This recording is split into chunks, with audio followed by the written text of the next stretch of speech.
¿Cuántos estudiantes sabemos? 55 estudiantes, licenciado. Bueno, vamos a iniciar la cátedra del día de hoy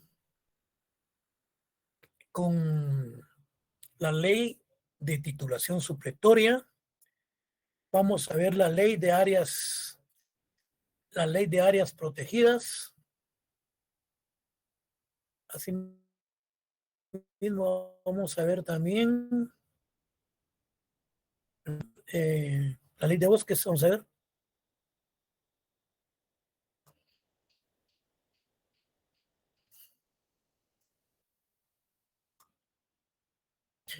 Vamos a ver la ley de titulación supletoria. Vamos a ver la ley de áreas protegidas, zonas de desarrollo agrario y vamos a ver la ley forestal. El día lunes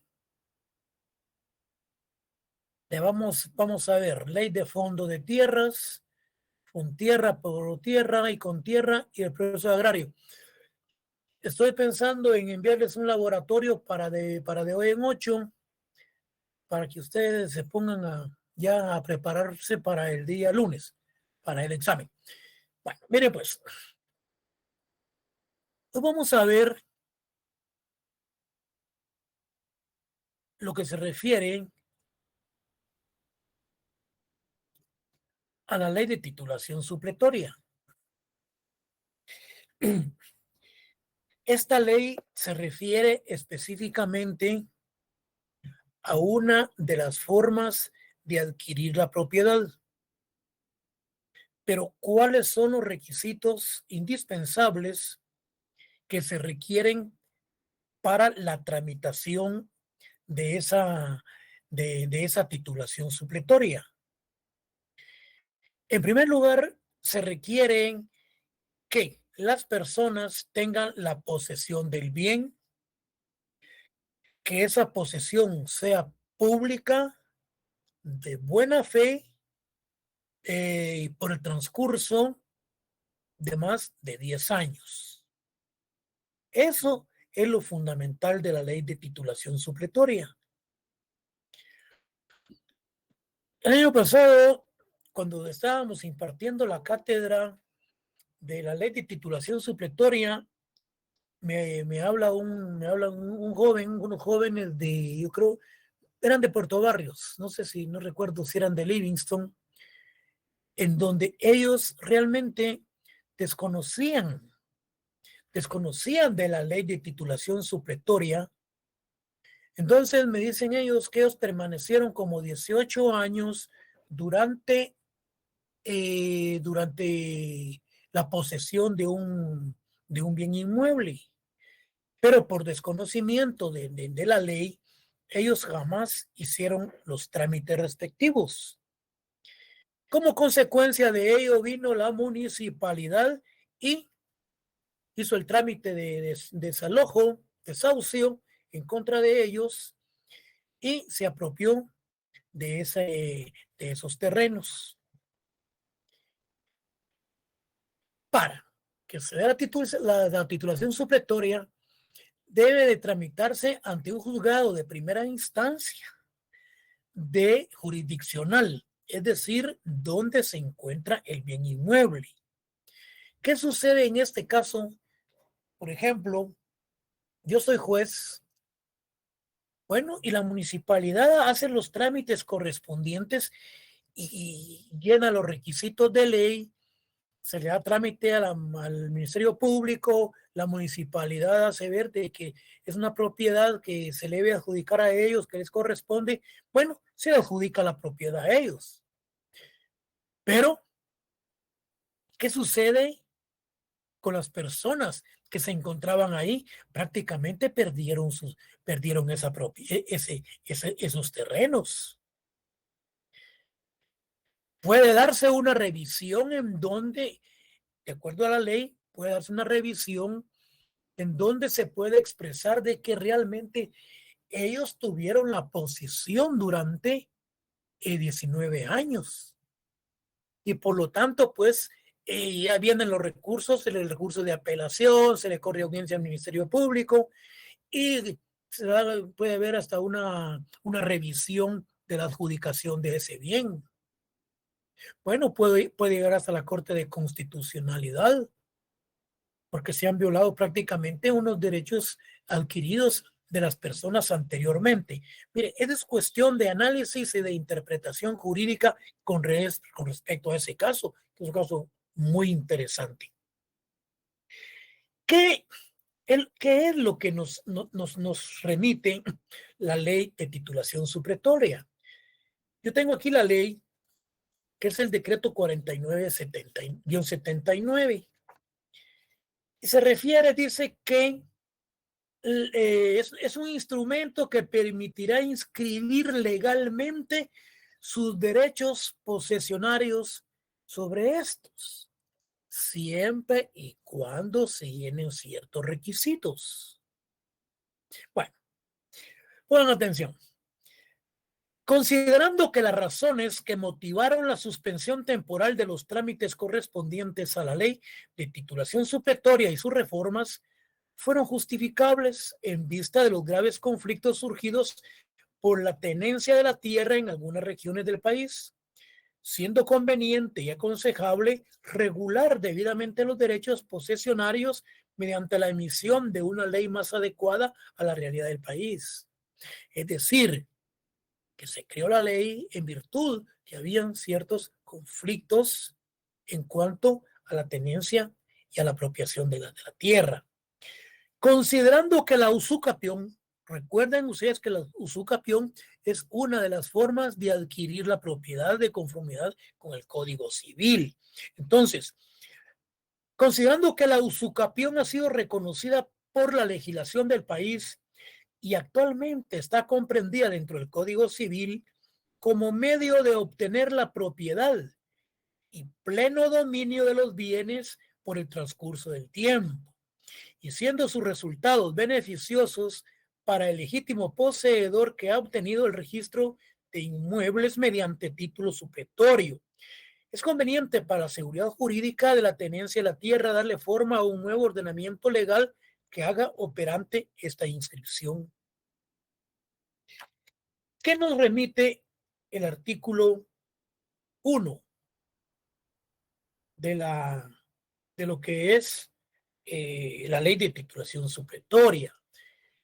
Dice, fíjense pues, el poseedor de bienes inmuebles que carezca de título inscribible en el registro de la propiedad, este podrá solicitar su titulación supletoria ante el juez de primera instancia del ramo civil. Bueno, el interesado deberá probar la posesión, en primer lugar, legítima, continua, pacífica, pública, de buena fe y a nombre propio durante un periodo no menor de 10 años, pudiendo agregar la de sus antecesores siempre que reúna los mismos requisitos. Significa entonces que para realizar el trámite de la titulación supletoria de un bien inmueble es indispensable que la persona tenga la posesión del bien, que ese bien sea, esa posesión sea justa, que sea de buena fe públicamente y por el transcurso de 10 años. El artículo 2 dice, solo los guatemaltecos naturales pueden obtener la titulación supletoria de bienes inmuebles. Si se tratara de personas jurídicas, estas deberán estar integradas mayoritariamente o totalmente por guatemaltecos, circunstancia que deberá probarse fehacientemente al formular la solicitud respectiva. El artículo 3. Queda expresamente prohibida la titulación supletoria de bienes inmuebles mayores a 45.125 hectáreas, una caballería. 2. Queda prohibido la titulación supletoria sobre bienes inmuebles situados en la franja transversal del norte. Cuando hablamos sobre la franja transversal del norte, nos estamos refiriendo específicamente desde Huehuetenango, el Quiché, parte de Baja Verapaz, luego tenemos lo que es Izabal. Eso es lo que conforma la franja transversal del norte. Entonces, los bienes inmuebles que están prohibidos, que se pueden adjudicar, son los mencionados anteriormente y la franja transversal del norte y cualesquiera de las zonas de desarrollo agrario a que se refiere el decreto 60-70 del Congreso, conforme sus reglamentos y normas privativas del Instituto Nacional de Transformación Agraria. Y esta resolverá el otorgamiento de títulos en las áreas a que se refiere este literal. Quiere decir que también hay zonas prohibidas que no se pueden tramitar de conformidad con la ley de titulación supletoria. El artículo 6, fíjense pues, la primera solicitud de diligencia de la titulación supletoria deberá ser firmada por el interesado o bien la persona pues que tiene la posesión del bien. Los memoriales, o sea, los escritos subsiguientes, podrán ser firmados por el solicitante. Si no pudiere hacerlo, lo firmará a su ruego otra persona o bien el abogado director. El abogado, pues, que está realizando los trámites. Bueno, con la citación de los colindantes y las personas que aparecieren con interés en el inmueble, esta se publicará en el diario oficial por 3 veces durante un mes. Identificación precisa en los edictos, que contengan los nombres y apellidos del solicitante y el inmueble, su ubicación, dirección municipal, extensión, linderos, colindantes actuales, edificaciones y cultivos. ¿Por qué de la publicación de los edictos? Porque se deben de realizar las publicaciones para que se pueda impugnar o bien se pueda hacer una aclaración de que no son bienes que pueden inscribirse porque tienen títulos, porque tienen títulos de propiedad. Entonces, 2, que se fijen los edictos con igual contenido en el tribunal y en la municipalidad de la adjudicación del inmueble, los que permanecerán expuestos durante 30 días. El artículo 8 dice: el informe de las municipalidades en que se encuentra situado el inmueble que se pretende titular deberá contener lo siguiente. Cuando se realiza el trámite de la titulación supletoria ante el juez jurisdiccional del ramo civil, este debe de correrle audiencia al Ministerio Público como a las municipalidades. Y las municipalidades, en efecto, dan un informe en donde dicen de que las personas que han ocupado o tienen la posesión de dicho mueble, pues han tributado o bien han permanecido ahí. Y es un informe que ellos otorgan al juzgado para aspectos de los requisitos para darle continuidad al trámite. Y lo mismo al Ministerio Público. Entonces, el informe de la municipalidad en que se encuentre situado el inmueble que se pretende titular deberá contener lo siguiente. 1. La existencia del inmueble y su identificación precisa, acreditada con inspección ocular practicada por el propio alcalde. En el acta de inspección ocular se hará constar la extensión, linderos, colindancias, las edificaciones si hay cultivos, su naturaleza rústica y urbana, el nombre, la dirección del inmueble, de la aldea, cantón, etc. Si en la jurisdicción municipal el solicitante es reputado dueño del inmueble y desde cuándo se le tiene como tal, si el solicitante ha pagado arbitrios, si los testigos propuestos llenan los requisitos, bueno, y otros informes que se deben de incorporar. El informe, si este informe dice no causará honorario, dice, la persona que se considere afectada por las diligencias de la titulación supletoria podrá presentarse ante el tribunal oponiéndose. En este caso, el juez suspenderá el trámite y pone la razón en uno de los autos y dispondrá que las partes acudan a la vía ordinaria en un término de 30 días.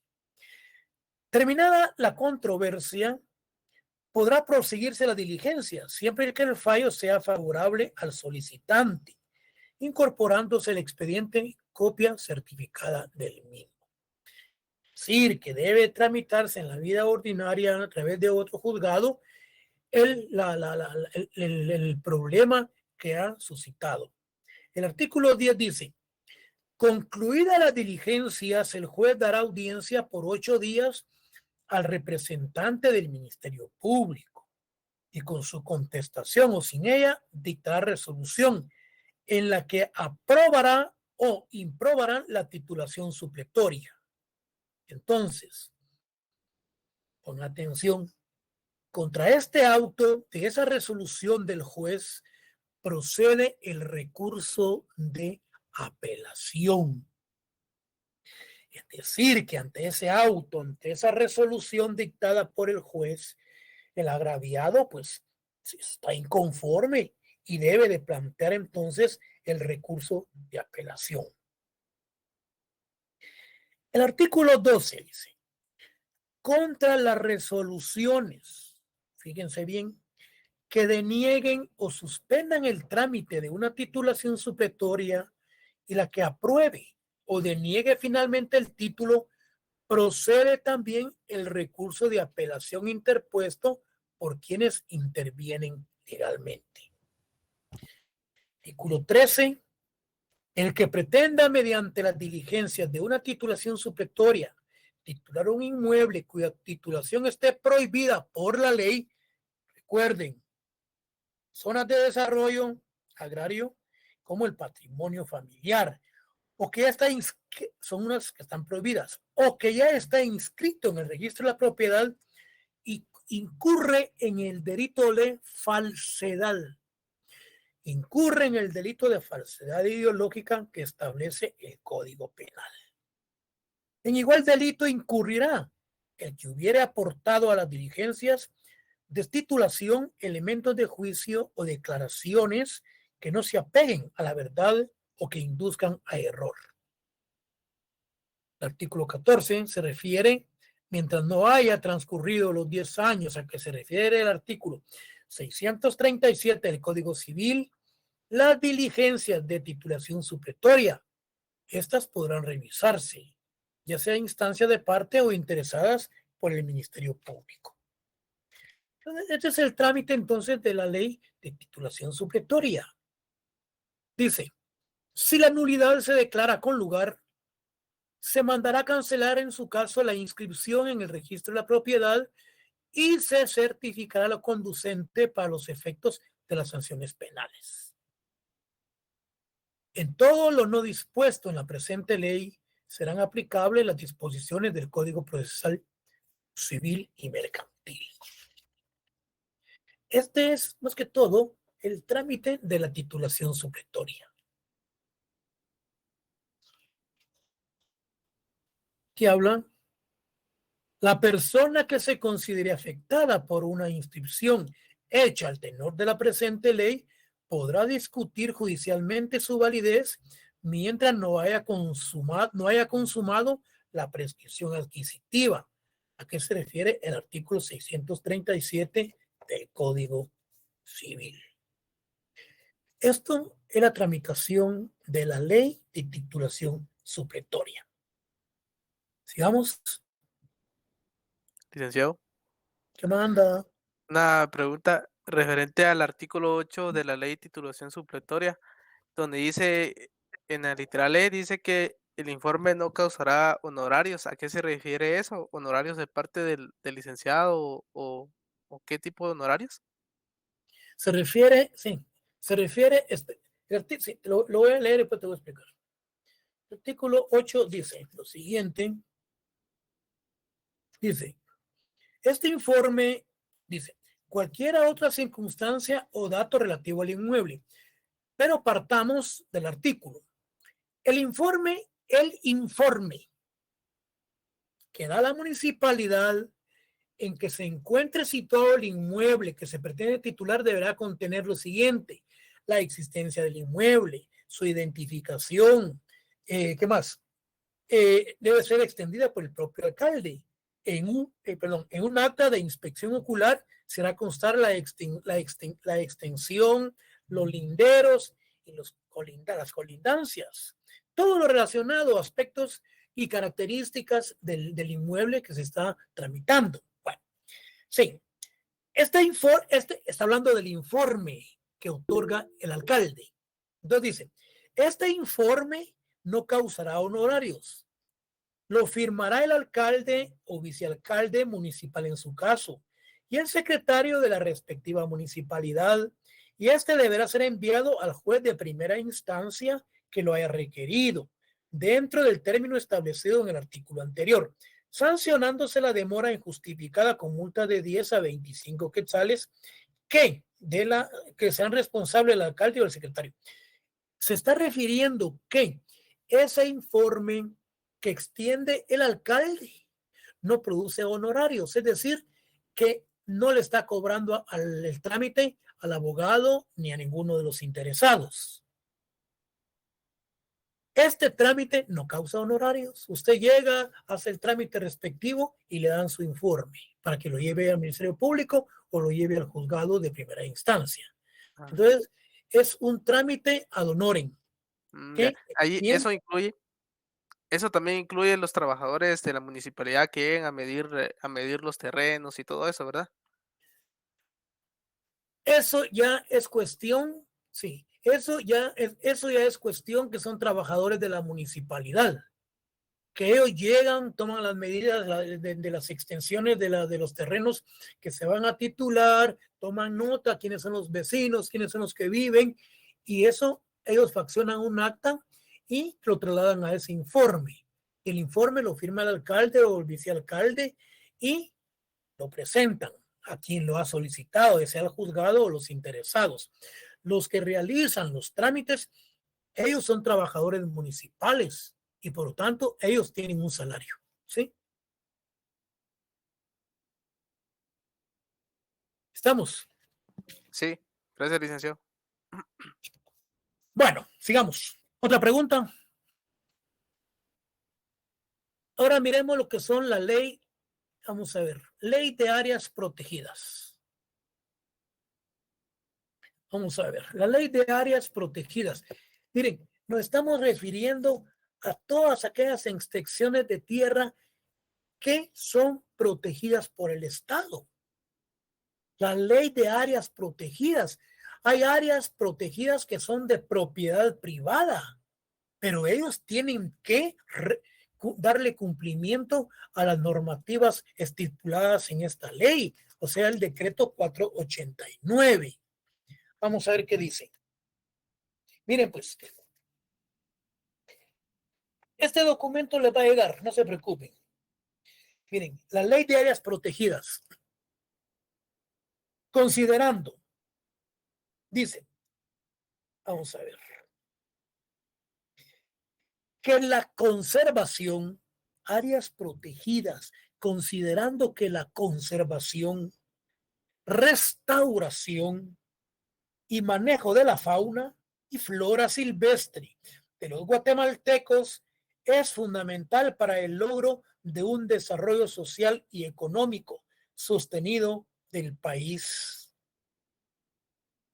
Que algo muy interesante cuando habla de áreas protegidas. También habla entra en parte hasta monumentos. Dice que los recursos de flora y fauna han devenido en franco deterioro al extremo de que varias especies han desaparecido y otras corren grave riesgo de extinción. Recuerden que eso creo que vimos algo. Que la Constitución Política de la República de Guatemala en su artículo, recuerden ustedes, 64,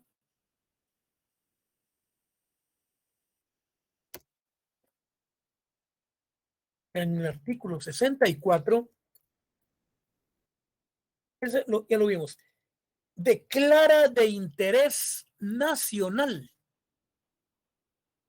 la conservación, protección y el mejoramiento del patrimonio natural de la nación y que mediante una ley específica se garantizará la creación y protección de parques nacionales, reservas, los refugios naturales, la fauna, la flora que en ellos exista.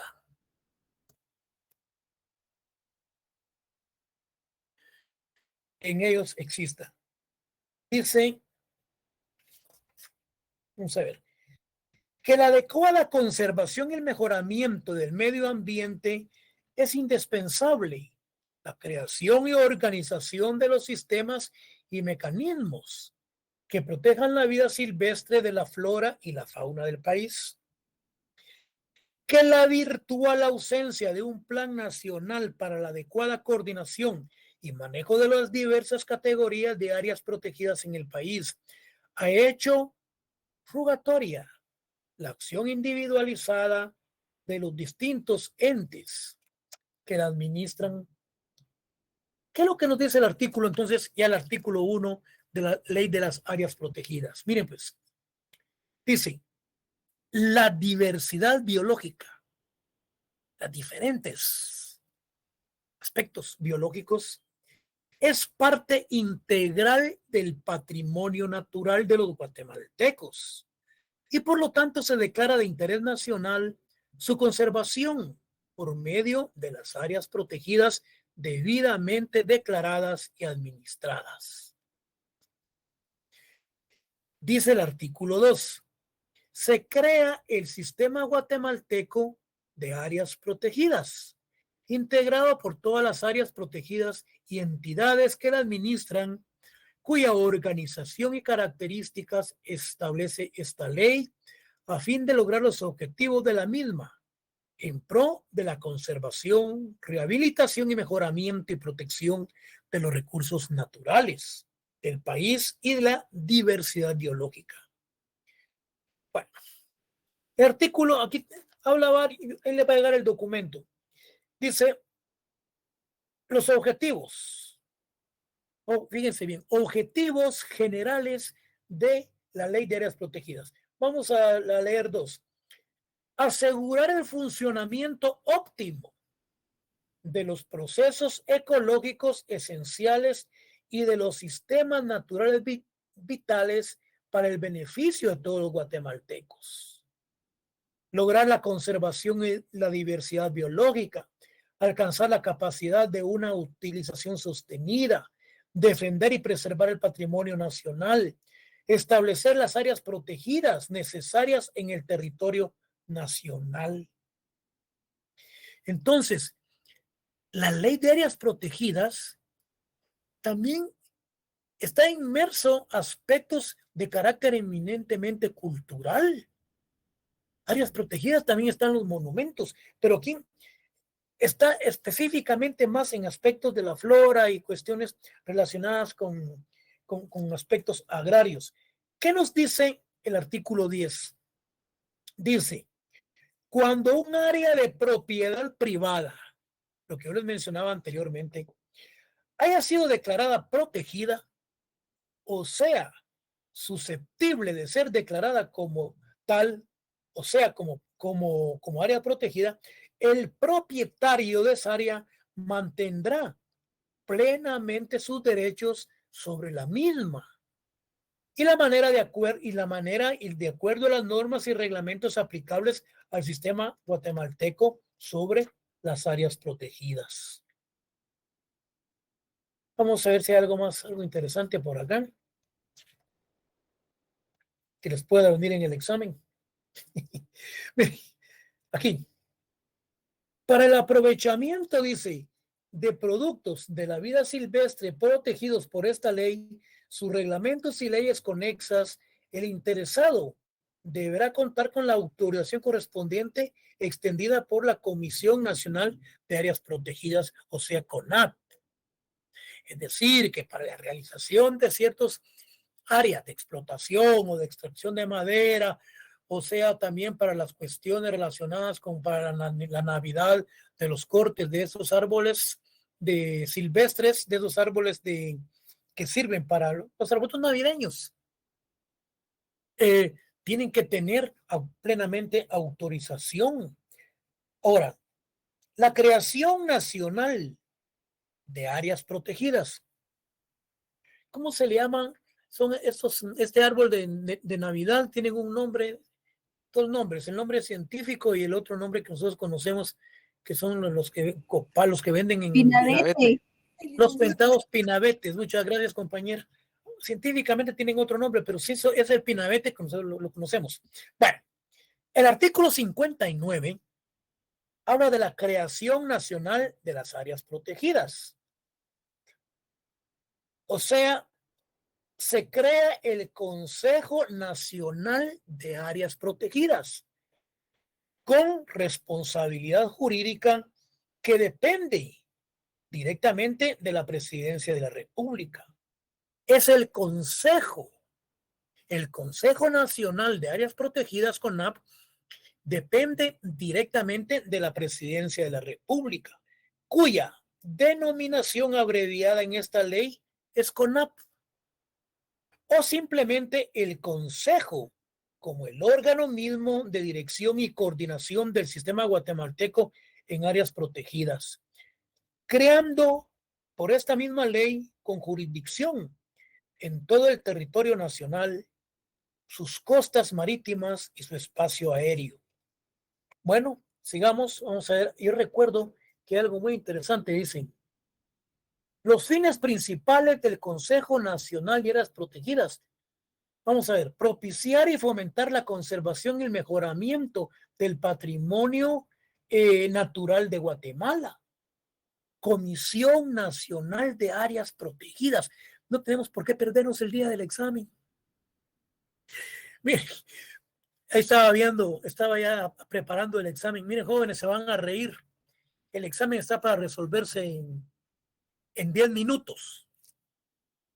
Vienen 20 preguntas para resolverse en 10 minutos. Bueno, vamos a platicar.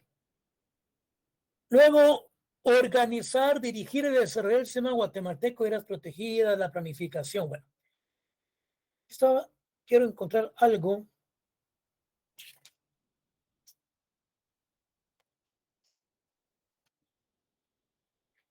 que el Estado reconoce. Ahí estamos. Entonces, estas zonas de áreas protegidas está la Comisión Nacional del Medio Ambiente, está el Consejo Nacional de Áreas Protegidas, que pertenece a la Presidencia de la República. Entonces, se refiere específicamente, pues, a esa biodiversidad de la fauna, de la protección de las mismas. Bueno, vamos a entrar ahorita a lo que son las zonas de desarrollo agrario. Anteriormente vimos las zonas, estas zonas las zonas del transversal del norte. Hoy vamos a ver lo que son las zonas de desarrollo agrario. Algo. Líneas protegidas, zonas de desarrollo agrario. Yo recuerdo que leímos algo en la ley, en esta de ley 1551, que se refiere específicamente, vamos a ver si la encuentro aquí, 1500, Ley de Desarrollo Agrario, aquí está. El decreto número 1551, fíjense pues, en su artículo 40 dice lo siguiente, fíjense pues, zonas de desarrollo agrario. Para los efectos de esta ley, se entenderá por zonas de desarrollo agrario aquellas áreas del territorio nacional de gran extensión, susceptibles de una profunda transformación de sus condiciones económicas y sociales, que exigen para su ejecución obras y trabajos complejos que, superando la capacidad privada, hacen necesario el apoyo técnico, financiero y jurídico del Estado. Esa franja transversal del norte se le puede considerar como una zona de desarrollo. Entonces, la declaración de alto interés social del conjunto de trabajos y obras de transformación, así como la aprobación del Plan General de Desarrollo, se harán de acuerdo al Consejo Nacional de Transformación Agraria, quedando desde ese momento facultado el Instituto para ocupar los bienes cuya enajenación forzosa fuera necesaria, por haber sido declaradas tierras ociosas. El día del examen, no confundirme, por ejemplo, cuando yo les hablo de tierras ociosas o de terrenos baldíos. Tierras ociosas son aquellas que se dejan, que no producen y que se encuentran en abandono. Mientras tanto, los terrenos baldíos son aquellos que el Estado recupera y se les adjudica al Estado, y el Estado nuevamente los vuelve a adjudicar a los campesinos, a los terratenientes. Zonas de desarrollo, que vamos a ver qué encontramos.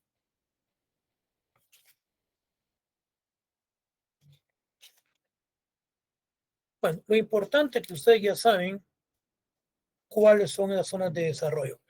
¿Qué nos dice entonces el documento que tenemos a la vista que les va a llegar a ustedes? Vamos a ver, 164, lo tenemos en la página 164. Fíjense pues, dice, el decreto 6170 dice, también debe referirse, dice, a las zonas de desarrollo agrario. Cabe referirse a los planes impulsados por el Estado en la llamada franja transversal del norte. Yo les puedo poner a ustedes, cuando nos referimos a las zonas de desarrollo agrario, se encuentra en Zacapa, se encuentra en Jutiapa, se encuentra en Jalapa, o bien se encuentra en la transversal del norte. Ustedes saben de que nos estamos refiriendo a las zonas, a estas zonas de franja transversal del norte, la que ustedes tienen que subrayar, o bien ponerme ahí, franja transversal del norte, porque está hablando sobre zonas de desarrollo agrario. Si yo les preguntara en dónde se ubica, en Huehuetenango, Quiché, Jobán, hasta Izabal. Pero está en los documentos que yo les estoy enviando y que les estoy explicando y se los estoy repitiendo. Entonces, también cabe referirse a los planes impulsados por el Estado en la llamada Franja Transversal del Norte, la que incluye todo el norte, bajo del país, desde el departamento de Huehuetenango hasta el de Izabal, pasando por el Quiché, Alta Verapaz. Entonces, esta zona fue declarada de interés público, disponiéndose que los terrenos baldíos fueran declarados de la nación de acuerdo con la Ley de Transformación Agraria, y que las fincas privadas quedaran afectas a la disposición sobre tierras ociosas y zonas de desarrollo agrario contempladas en la misma ley. Bueno, esto es entonces lo que se refiere a las zonas de desarrollo agrario. Entonces, no tenemos por qué perdernos entonces. ¿Y cuáles son esas? ¿Dónde se ubican? para qué son creadas, en donde se encuentran terrenos eminentemente baldíos. Bueno, luego tenemos lo que es la ley forestal. Qué interesante, qué rápido terminamos. La ley forestal. Miren pues, aquí hay algo muy importante. Cuando hablamos de la ley forestal, estamos hablando sobre la forestación. Estamos hablando sobre sembrar árboles. ¿Cuáles son los incentivos que el Estado le da a las personas que son dueños de grandes parcelas de tierra para que siembran árboles? El Estado les paga anualmente, les da un incentivo por estar sembrando árboles, para estar forestando el país. Miren qué interesante esto. Muchos se lo van a cobrar. Hacen como que siembran y yo creo que como no lo supervisan, no hay quien lo supervise. Y si no sembraron, pues se hacen de la vista gorda, cobran y se reparten la plata. Mire, pues, debiera de existir una ley en donde de carácter coercitiva, en donde realmente se debe de sancionar a las personas que incumplen, que van a cobrar y que no están forestando el país. ¿Qué nos dice entonces este documento que se encuentra en la página 101, que yo les voy a enviar? Creo que les llega el fin de semana o el lunes, porque les voy a mandar de hoy en 8 posiblemente un laboratorio, porque arrancamos en el lunes, el día del examen. Significa entonces que es posible que de hoy en 8 no tengamos clases, pero sí van a tener un documento, un laboratorio que ustedes van a estudiar, lo van a contestar. Además de ello, leer también definitivamente lo que hemos platicado en clase. El laboratorio les va a servir a ustedes como una guía y estar estar ya preparados para el examen. Yo sé que van a haber 40, porque así como hemos dado la clase, nadie va a perder. Entonces decíamos con respecto a la ley forestal. Vamos a ver.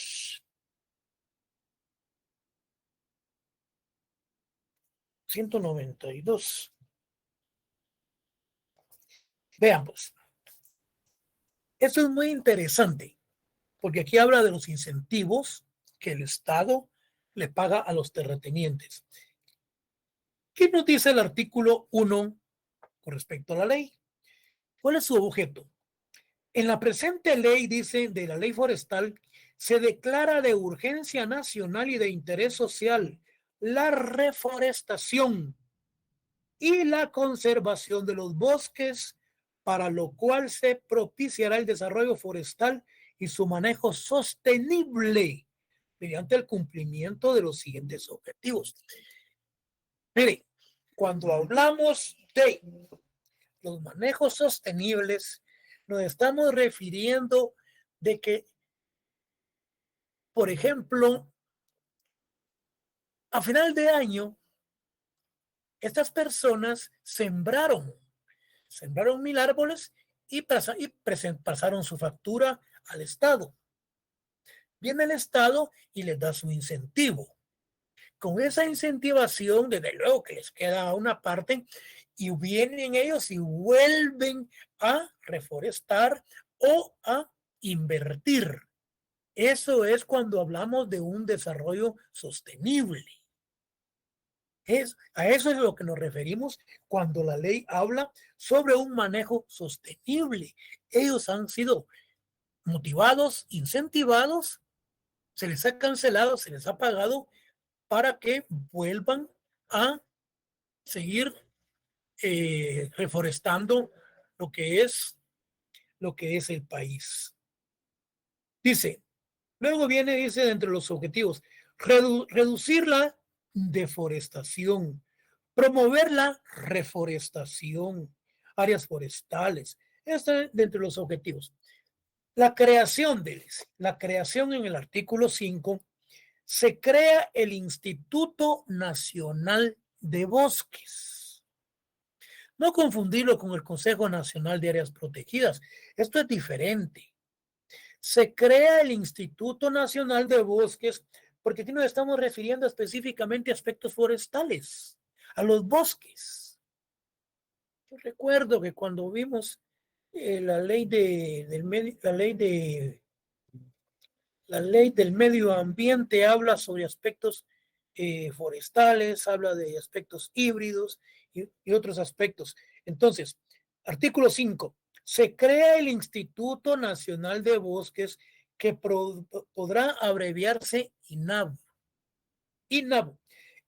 Indistintamente como el instituto para designaciones en esta ley con carácter de entidad estatal, autónoma, descentralizada, con personalidad jurídica y patrimonio propio e independencia administrativa. Es el órgano de dirección y autoridad competente del sector público agrícola en materia forestal. El Instituto Nacional de Bosques. Entre las atribuciones, ejecutar políticas forestales, promover y fomentar el desarrollo, impulsar la investigación, etc. Aquí hay algo muy importante de las municipalidades.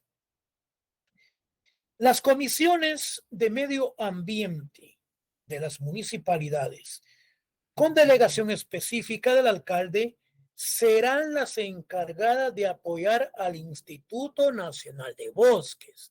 O sea que las municipalidades están comprometidas legalmente al apoyo del Instituto Nacional de Bosques en la aplicación de la presente ley y su reglamento. En ningún caso serán instancias de decisión a excepción de las disposiciones contempladas en la presente ley. ¿Qué más?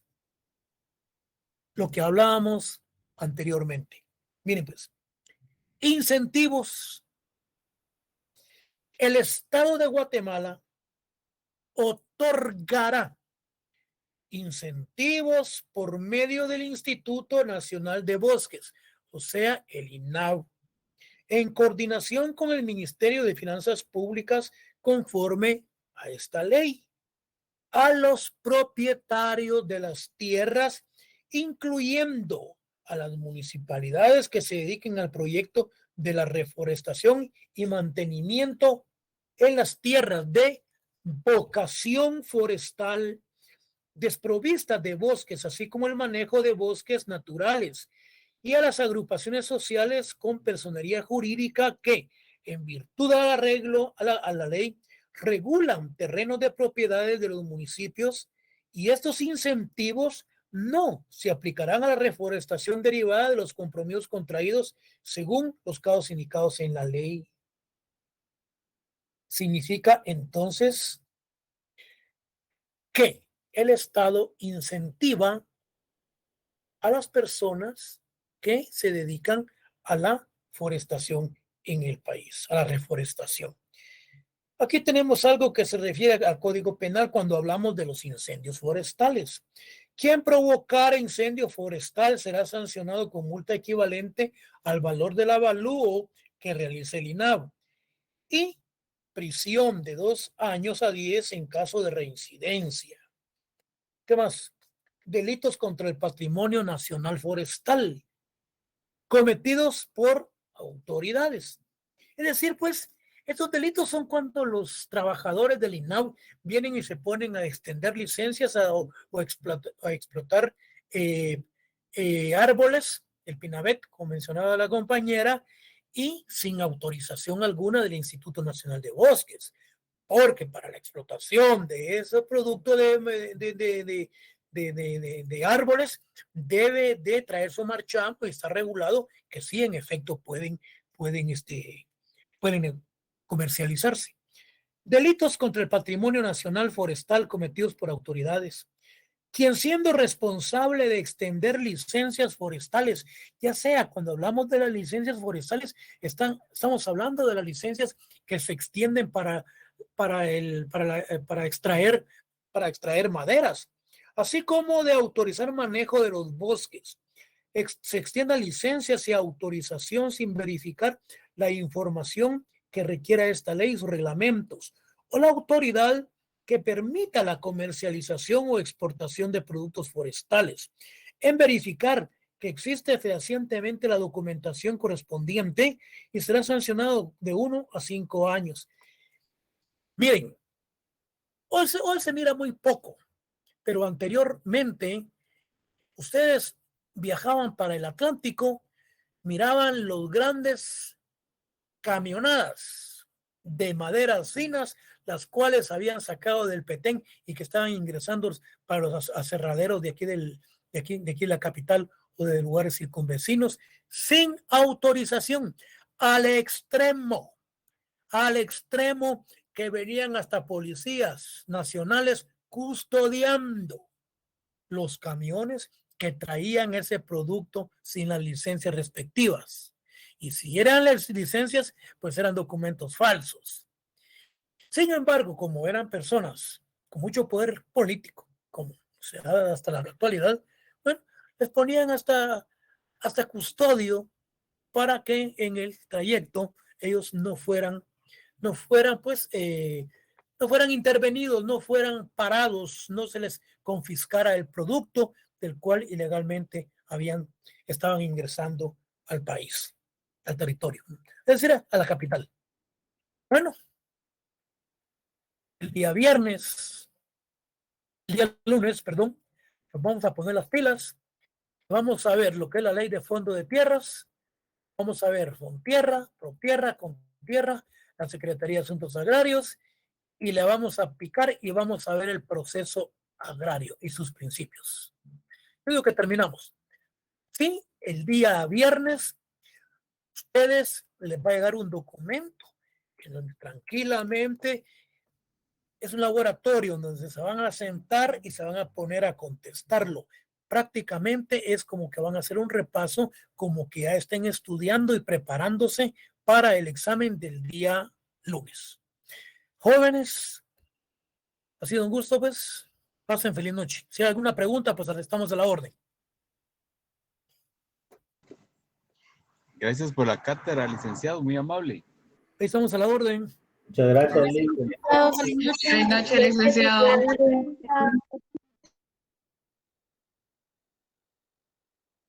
Feliz noche, licenciado. Adiós, feliz noche. Feliz noche. Feliz noche.